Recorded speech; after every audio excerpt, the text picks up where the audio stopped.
งามอยู่เนาะพอได้เบิ่งอยู่มันก็ได้ไม่เก็บเอาทางไหนเก็บเอาแล้วทางโอ้ยายมันก่อนกันมันบ่งามเนาะมันก่อนกันลายมันบ่งามยายไปเบิดละพุ่นเลือดได้ขี้งัวนะน่ะโอ้นั่นบ่ขึ้นเลยน่ะทงเท่าไรเอาไหมเอาไหมทงหนึ่งไอ้แก้วเอาไหมไม่ใช่2 ทง50เนาะ21,000ไปปะ1,000โอเคยายขอ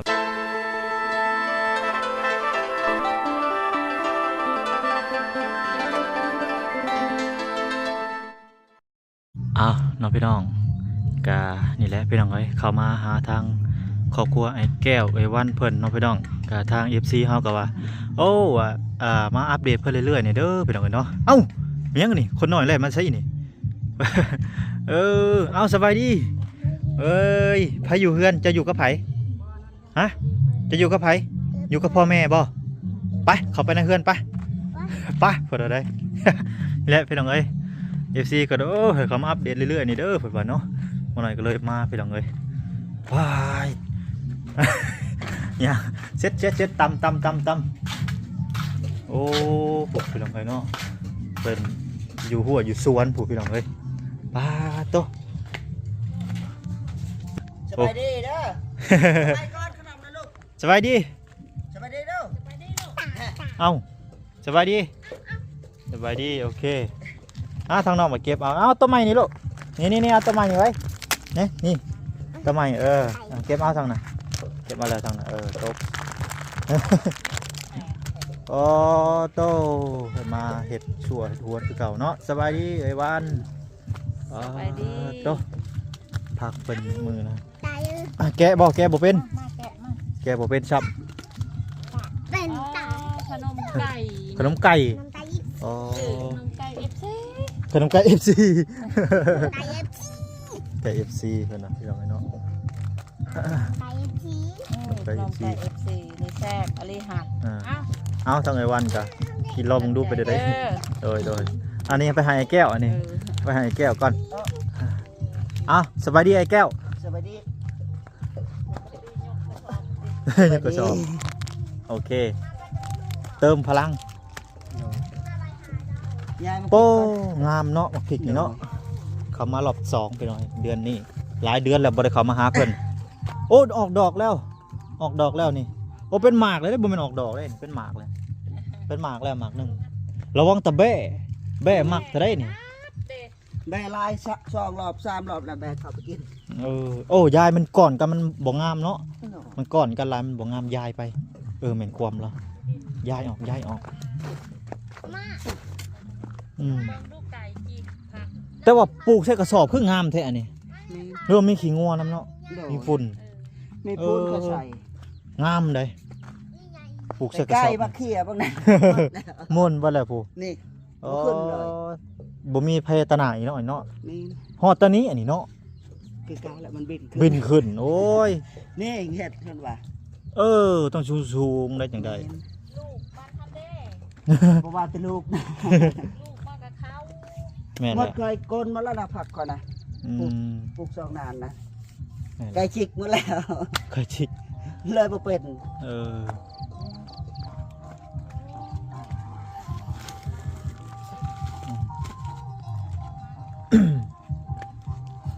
ครับโอ้มันยังกินหมักถั่วนี่ฮะบ่เป็นวันพี่บ่ยอมเลยว่ะตัวพี่ที่นี่ซื้อแนวขาพี่ได้มาไอ้แก้วบ่ได้ซื้อทง5,000 กีบเฮาบ่ได้ขุดเป็นคุมนะบ่ขึ้นเลยนี่เพิ่งเลยได้เขาปลูกกลายมาแล้วนี่เป็นพี่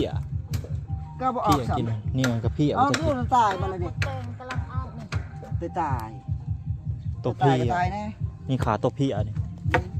โอ้ยใช่แล้วแหละซื้อมาทง5,000 กีบโอ้ยใช่แม่นเบิ่งมันคืนต้นมะเขือผิดต้นมะเขือให้บ่เป็นลำมะเขือเทตี้เนาะบ่ได้กว่าหัวกุดหัวขาดไปเบิดแล้วพวกมะเขือตัวตายก็ตายคือกันได้ในมันแตงก่อนนี่ว่าเห็ดหดน้ำคู่มือบ่มีพุ่นใส่เบิดละพุ่นเลือดได้ขี้งัวนะบ่สิใส่ปุ๊บไก่ก็ลงมาขี้ใส่มันขี้ทั้งขี้งัวแหละขี้งัวมันมีนอนมีบุ้งใส่ข ขี้งัวมันเขี่ยได้มันเขี่ยกินบ่งกิน แม่น อันนี้ก็โดนมาแล้วสิวันใหม่อีก คนเบิดแล้วหวานมาอีก วันใหม่อีก โกกะเพราไปได้โกกะเพราก ะเพราคอยคนออกไปข้างนอก อ๋อ เบิ้งเบียร์มันออกเต็มเลยนะ ใช่ เธอตีนเจ้าค่ะ เอ้าแม่นบ่มันก็ออกดอกไว้เลยเนาะ แม่น เกิดมันเลย ลวงเบิด หลวงมันเลย นี่เต็มเบิดอุ้ม นี่ติดอันนั้นมาค่ะเบียร์มันเต็มเลย โอ้ยเบียร์มัน ก็เลยต้นใหญ่คอยก้นทิ้งมีเบียร์มันแล้ว กดออกไปไว้นอกอันละพักผักชี เต็มเลยนี่ เเบีบียร์มัน มันจะเบียร์มัน แต่บ่ขึ้นว่ะ ได้ที่อ่ะ ลึกแมทมันอันนั้นบ่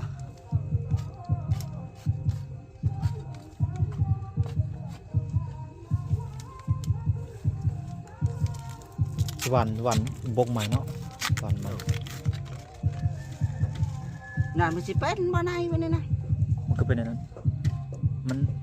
เห็นบ่คือมันหลีบกัดแหน่เนาะ หลีบเนาะโอ้ลองเบิ้ง จะได้เกิดก็เอา ทุก8,000ได้นี่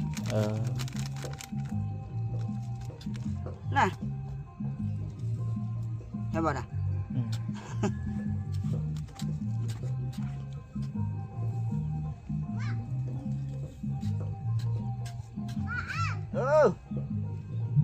ไทยเอิญยังฮะ เอิญปอคืออะไรอันนี้ว่าดิว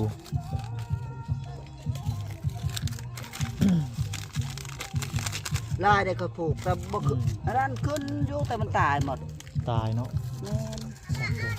ก็ที่ดินนี่กว่าหาคนน้ำกันนะคะ ยินดา แม่นหดกูมือก็ยังมัน มันแห้ง แค่มันแห้งค่ะ ยินดา แล้วขนาดว่าโฮดมือหนึ่งช่องเถื่อสามเถื่อโฮด มันว่าเป็นดินอันนั้นดินด ดินเขาเพิ่งมาอยู่ใหม่มันยังไม่ได้เป็นฝุ่น ำอืม ไม่น่าจะนอนงาม อืม มาละคอยกับพวกเธอ มาละคือหมากสไลด์เลยเนาะ แม่นมา เด้ๆ หมากสไลด์ ๆแม่นบ่สลายบ่มาก็ละ มากสไลด์กับ เออ ปั้งคอยป หมาก ลูก หมากสไลด์ก็คักได้ขมคักได้ คอยปลูกขนาดนั้นนี่แต่มันยังบ่ออกหน่อย เจ้านี่บ่ได้ แต่บ่ขึ้นเลยบ่เห็นออก เอามีเสือเนาะข้างในมันจะเนาะ น่ะ ปั้ง โอ้ นั่น บ่ขึ้นเลย น่ะผักอันนี้ก็บ่ขึ้นปักปัง เอ นี่ อจะปลูกแต่โดนแล้ว เพิ่งแล้วจะลืมแล้วนี่ นี่ก็ละนี่คอยปลูกนี่ขนาดนี่คอยปลูกผักหมดเลยแต่มันยังบ่ขึ้น งดแล้วละว่านี่นายมันมาแล้วนี่ หมดแล้วเขาหวาน 3ถุงนี่ คอยปลูกไปเลย เบิดเลย ถ้าเบิ่งมืออื่นมือหื้อหรือว่ามันสิออกบ่ ก็บ่ออกอะไรเลย อืม ก็เป็นน้ำดินบ้างในต้นกล้วยอะก่อยตาเฮิงๆแล้วพูดต้นม่วงๆไง หึแม่นบ่น่ะงอกกันบ่ บ่เห็นหน้าน่ะ มันก็เลยออก บ่เต็มปลูกไว้เต็มไหน เพราะว่ามันเกิดอีก ฟังเบิ่ง ไม่ได้หาขี้ไก่ว่านั่น ใส่หลายก็บ่ดีได้อขี้ไก่ นี่ให้ใส่พุ่นนั่นนี่เบิ่งน่ะไก่ลงไปขี้อะ บ่งามผักบัวข่อยเนาะงามมาลีนี่อันแบบนี้เฮาบ่ใช้พุ่นมันบ่เคี้ย ถ้าบ่ใส่ แม่น เฮ้หันเฮา แม่ บ่ใส่ ว่าเขาใส่นี่ตายหมดจัง บ่ต้องใส่ปลาไปเล เบิ่ ย งนี่ นั่นแหละเพราะว่าปะไว้ให้มันยาวก็จะใช้ บ่ใส่ก็ยาพอแล้ว ถ้ามีขี้ไก่แหละก็แล้วขี้ไก่ มันบ่ขี้อะขี้เจะคลองเลยเนาะ นี่ เอามาขี้มาไก่มัน ขี้ ใส่ มันบ่เคี้ยเด้ แม่นขี้งัวหดขี้ อันนี้ก็มันบ่เคี้ยนี่ข่อยก็บ่ใส่ แต่ว่าหาขี้ไก่แทบเห่าก็บ่มี แม่น บ่มีขี้ไก่ อันนั้นครับอันนั้นขี้กวงัวน่ะค่อยซื้อต้องสอบสาวถัก อืม โอ้ยมันคือก่อนแบบบ่กินเลยกินมากแล้วมันดอกแล้วก็ข่อยไปธุระมื้อนั้นกิน ต้นมะม่วงยังอันนี้ไอ้แก้ว ตะเบิ่น แม่ยังอันน่ะ ไข่เป็ด ทงเท่าไหร่ 30 30 30,000บ่ 10หน่วย 10หน่วย หน่วย3,000 เอาแม่เอาแม่ เลยอีก เอาแม่ทงหนึงไอ้แก้วเอาแม่ เอาเด้อ เอาทงหนึงไว้เอาทงหนึงไป ขาข่อยก็กำลังออกเด้อ เอาทงหนึงทงละ30,000กีบพี่น้อง30,000ว่าซั่นซะไว้ง่ายเนาะ บ่จบบ่ เท่าไหร่2ทง50ได้บ่ สีเช้า สองทง50เนาะ 21,000ไปปะ1,000 โอเคใจขอบใจโอ้บ่ย่าแหละเพิ่นมีแล้วอันนี้เลี้ยงเองบ่เลี้ยงเองอยู่หน้าว่าซั่นเนาะโอเคเดี๋ยวมื้อหน้าครับมีก็สิซื้ออยู่ดอกเด้อโอเคเพิ่นมาขายไข่เป็ดไข่สดหรอบ่ได้เกลืออาหารบ่เกลือห้ำธรรมดาเกลือห้ำเนาะโอเคซะพี่น้องเอ้ยพี่น้องบางนี้วางกี้นี่ก็ทางบ่น้อยซื้อไข่เนาะพี่น้อง2 ทง50,000กีบหรือว่า50,000เนาะทงหนึ่งให้ทางวันเพิ่นทงหนึ่งบ่น้อยก็สิไปขัวกินกับข้าวหุงพี่น้องเอ้ยผู้ละไปขัวอยู่เฮือนแม่คำตาเพิ่นผู้ละพี่น้องเอ้ยเนาะบ่น้อยก็ได้ไปหากินข้าวอยู่พุ่นแหละบางทีก็สิกินน้ำไอ้แก้วเพิ่นนี่แหละพี่น้องเอ้ยเนาะ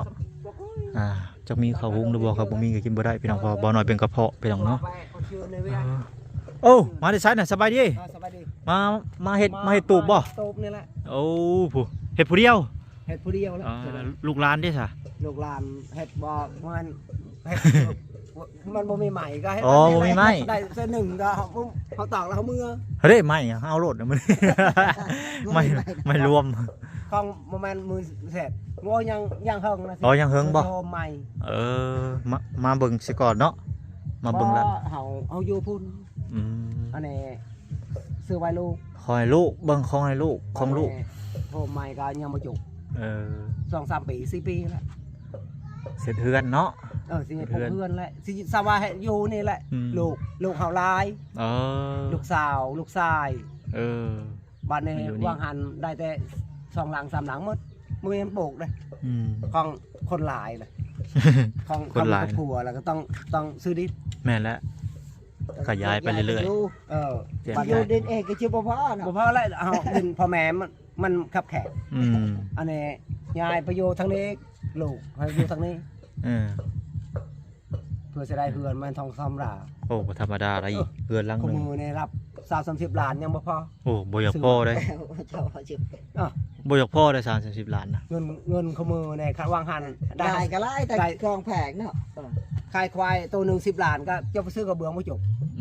อย่าไปเฮือนใหญ่ๆรอบ8x8ซ้อนรถขาไม้เองน่ะได้ประมาณ30 ล้านขาไม้ซื้อแล้วบ่ได้เด้60 70ผู้ใดมีอยู่นาแล้วมันได้อยู่3-40 ล้านบนหมุยหมดเลยกระซอยเองอีกไม่กง3 เมตร 4 เมตรซอยเองหรอวะไม่ได้ซอยเองจ้างบ่เป็นเขาจักสติเขายอมเลยจุดตัวนั้นจ้างอีกเนาะเบิดอยู่วัง4-5อย่าว่าเท่าไร10 เซนเท่าไรเนาะเซน1 4,500 8 เมตรกับ7 เมตร30 ล้าน3-40พุ่นแหละเบิดนะบ้านแน่ค่าสร้างเด้เนาะอย่าไปนับเนาะค่าสร้างเนี่ยคันว่าใหญ่เนี่ยเขาเมาได้10 ล้าน17-18ยุงสาวเขาจะได้19ภาย18แล้วเลยเป็นรับ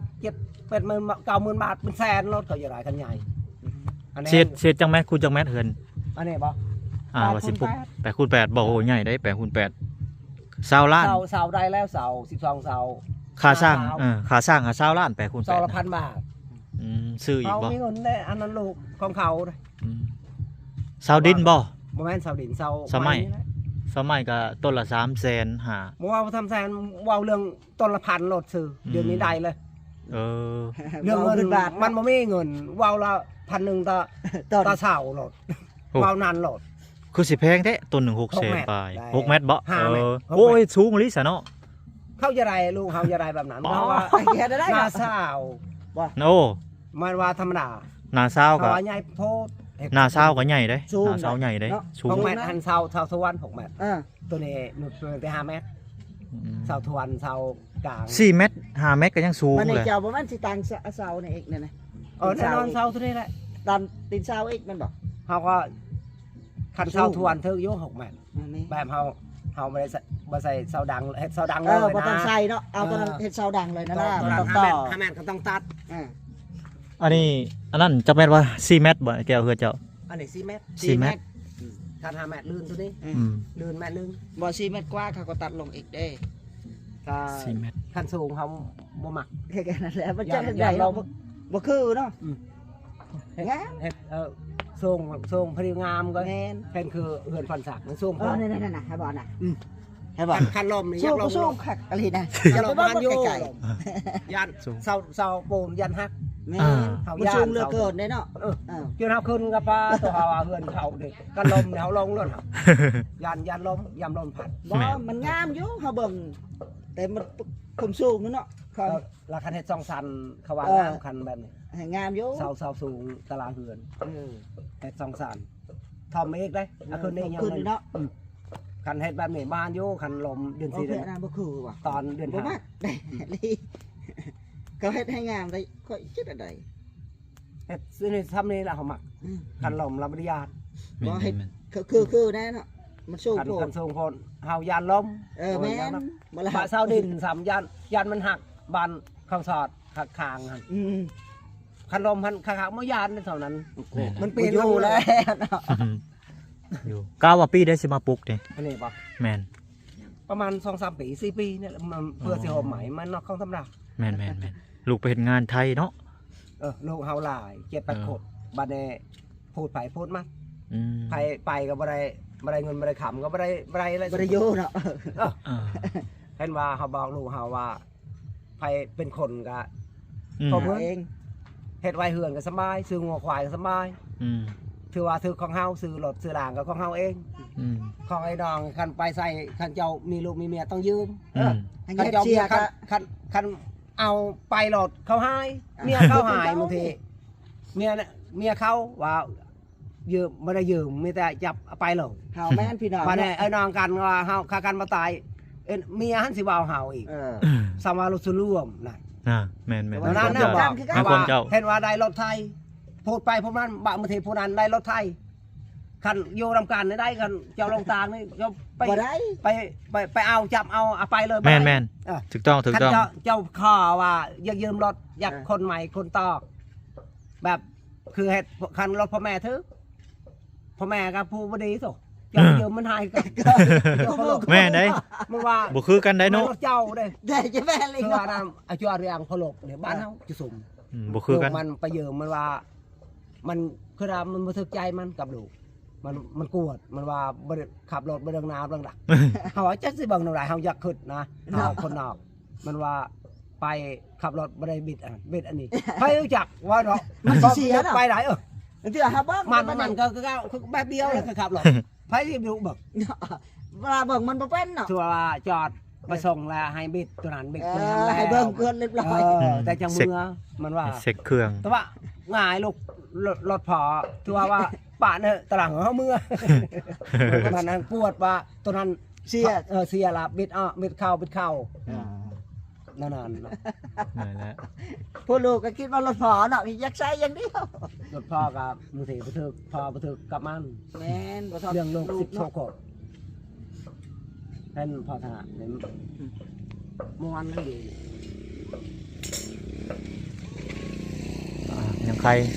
ครดินมันติดกันแน่บัดนี้หัวทางนี้ก็มีหัวไอ้แก้วแล้วพอดีเด้อ เอาเศษอันนั้นเอาเศษพวกกล้วยอยู่ กล้วยเนาะ เอา กล้วย เอาเศษพังแบบนี้พังหลัง บ้านเฮาท่อม ชัวมันยังหลายปี2-3 ปีจังปลูก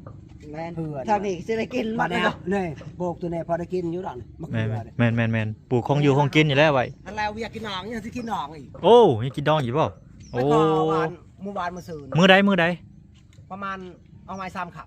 3 คำจะมือเดียวบานมือเดียว บ่ได้หึงนะ บ่เฮิงบ่ ประมาณยัง6 วัน สิกินอยู่ไส นี่1 คำ 2 คำถือว่าได้กินรถ กินอยู่ไสดองกินอยู่ ดองที่จุซุ่มนี่แหละ โอ้ดองในจุดชุมนี่เนาะ พูดเอาไปขอวานนี่ไปขออยู่บ้านนาบก ผัวหรือเมียไปขอนี่ อันทางนั้นลูกไผ่ทางนี้ลูกซ้าย โอเคเข้าใจแล้วกินอยู่ เข้า พี่ มาที่ไทยแล้วเมื่อเลย อื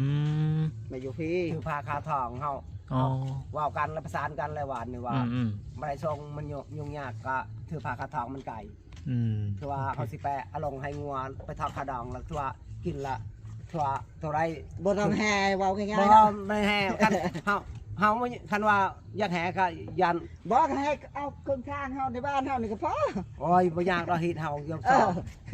เอาที่สบายนั่นแหละ คนเฮาอยู่นี่แล้ว แค่นั้นแหละก็เฮ็ดซ้ำ บ่เฮ็ดซ้ำสะดวกอะไรเจ้าเฮ็ดสะดวกไปได้ก็ ใจ ได้ เลยเฮ็ดแต่ละปีตอนนาในคันลูกเฮาหลายคนเนี่ยคันลูกผู้หญิงกินคันลูกผู้ชายเนี่ยไปให้เขามีที่ผูกแขนเอายา เก็บเงินง่ายๆก็ดีคือกัน อย่าไปเฮ็ดเจ้าค่ะเฮ็ดดองนี่รับ2โต3โตคนเว้าเรื่อง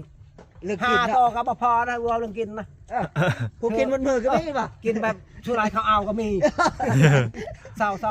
เฮาอยากเว้าก็บ่กล้าเว้าเขาเนาะ โอ้ย โอ้ไปกล้าเว้า ไม่สิเคยเว้า ถือเขาอยากให้ห่วย กินอะไรเขาใส่ธงยางใส่ธงใส่บอลจับใส่ธง เวลาเขาเฮ็ดกิน 5 นี่ โต เนาะ ครับบ่พอละรายได้เจ้ามี บ่มี เจ้า10โตเจ้าขางัวขาควายรายได้บ่เกินที่สูงสุดบ่บ้า บ่แถวบ้านอันนี้เฮาบ่เว้าเนาะพวกเอาก็เอาเลยเด้เนาะ พึกว่าหมื่นบาทแล้วบ้านหมื่นบาทน่ะเอ้ยน้องมีที่เฮาไปยกเอาเพื่อนได้บอก แม่น บ่แม่นว่าบ้านละทางหมื่นบาทแม่นได เฮาก็ ประ บ่ เทศบ้านปงนี่3ครอบครัว4ครอบครัว ประเทศบ้านนาล่างนี่3ครอบครัว5ครอบครัว ผู้ใดเคยบอกเฮาก็ไปบอกกัน แบบนั้นแหละ เงิน บ่ สิ แม่น บา บ่ ท ตัวไปบาท บอกแต่คนหูจักนะ เฮาว่าคือลืมกันแล้วแต่ว่า อืม คันมีวิญญาณล่ะเฮาบ่ปะ ไป ไปซอยคือโมไปซอยเฮา แม่น อา แม่ จาร น ย์ แม่น บ่จุดสูบนี่ว่า บ่สุบละคันบ้านบ่เคยบอกคอยมาให้บอกทางน่ะ แม่นไผก็คืออันนั่นแหละ ละคันกุอยู่ชมกันตามกันแล้วว่าเฮือนตลาดว่ามาตลอดเฮาก็บ่ปะมันนานๆมา ตายอยู่ เขามาพี่บ้านพี่น้อยโอ้บักกระบกทั้งเอยวันผลผ่าเนาะโอ้ได้หาบหนึ่งเลยอันนี้บ้านนี่ว้า โลไทยดิ ต้นละ20ผ้า พอพังอยู่ได้สาวพันนี่นี่ปลายมันอีกอันนี้ก็ได้อ๋อได้อยู่10ปลายโล ดีกว่าอยู่ซื่อ แม่น ๆอยู่ซื่อๆก็บ่ได้เฮ็ดหยังอันนี้ก็อยากจะได้โล2โลก็ได้ นี่สมมุติได้10โลก็200,000เลยเด้นี่พอได้ซื้อ แม่น ซื้อพออยู่ของกินเนาะ โดน พอได้ซื้อขนมให้คนน้อยแม่นอยู่ซื่อๆบ่มีใครเอาเงินมาให้ สิลงไปขายแล้วนี่ไม่ขามาแล้ว โอ้เพิ่นมาแต่บ้านอื่นบ่ แม่นนี่เด้เขาอยู่ในจุดชุมนี่ เอ สิ อ ลงไปขายให้เขาละ โอ้ไปขายนี่หานี่ให้นี่ไปขาย เอาไปขายเด้อขับบ่ได้ขับไปขายบ่ได้เงินเฮียหาไปขายเลยหาไปขาย ไล่ ที่ได้หลายๆผมก็บอกไปน่ะไปกายนึงบ่ได้ แม่น ปีนี้อยู่กลางคงกระบด ต้นเอาเข้าบ่ให้บ่นี่อยู่ในนี่ เขา ต้น บ่ให้ดอกเบิ่ง แก็บด้วยคันลูก115การจะไปบักกกหมา แม่น คันไปบักกกหมา บอกผมมาเรียบร้อย ความโลดมาหามนึ เขา ง ก็ยังบอกอย่าไปตัดต้นไม้ คันหมากมันเนี่ยเจ้าเอาไปลังรถเอาเขารถไทยกันเขาบอกว่าตาไปตัดนี่คือว่าตะโกจะเป็นมีปัญหาโลก ต้นเดียวก็ ขมือในไม้เป็นขาไม้บอก แม่น เออ เขา ไป เอา ในเบียด ไปขายให้เวียดเนาะตอนนี้ถ้าได้แสะตัวนี้ ไปแก็บเราไปขนมเขามาให้ ใช่ไหมเขา แต่ตัดหลังหนึ่งไปยังมาหันตัดได้ไหมดี พวกก็ เอามือจิ้มมาก็ได้ป่ะ แม่น มันสิบ่แตกวะ มันแตกนั่นแหละ แตกแล้วเนาะเอาเม็ดจิ้มเอาไว้เปล่าแตก นี่เฮ็ดบ่แตกแล้วเอามีดมา มือกัน ชวน นั่นครับเนี่ยมันน่ะ อ่ะเปลี่ยนอีกแล้วจีบจีบตัวนี้ งามอยู่เนาะ อันนี้ข้าวฟัน พอได้เบิ่งอยู่มันก็ได้ตุ้ยอยู่ ตุ้ยอยู่ เพราะว่าเนี่ยก็กลัวป่วยหนึง โอ้แซ่บเลย แซ่บลิ้นป่วยใส่เกลือมาก หมาก็กินหมักกระบกบาดนี่ตายเอาไว้สูงเด้อบาดนี้จะมันกินเบิดได้นี่ กินเท่าไหร่ กินพอหมักกระบกข่อยหมอน้อย สิลงไปขายแล้วนี่แกะออกอันนี้ก่อนมาแกะซอยนั่นน่ะแกะแล้วก็สิลงไปขาย โอเคน้องพี่น้องตอนนี้ก็ทางเบาน้อยก็ได้แม่เขามาเยี่ยมมายามทางครอบครัวไอ้แก้วไปที่เรียบร้อยแล้วเนาะก็มื้อนี้ก็มีเพื่อนบ้านเพิ่นมาเบิ่งตูบมาเบิ่งดินเพิ่นก็มาคุยกันพี่น้องไงเนาะทางเบาน้อยก็สิผู้แลพี่น้องสิเข้าไปในอีกก่อนพี่น้องว่าเอ้าเป็นจังได๋อันนั้นคือว่าซุงลุงซิงลิงแล้วบัดนี้ สิมื้อนํบ่มื้อเพิ่นโอ้ย ตายไปซะพี่น้องพอๆกันอีพีหน้าซะอีพีนี้ขอกล่าวคำว่าสบายดี ไปพี่น้อง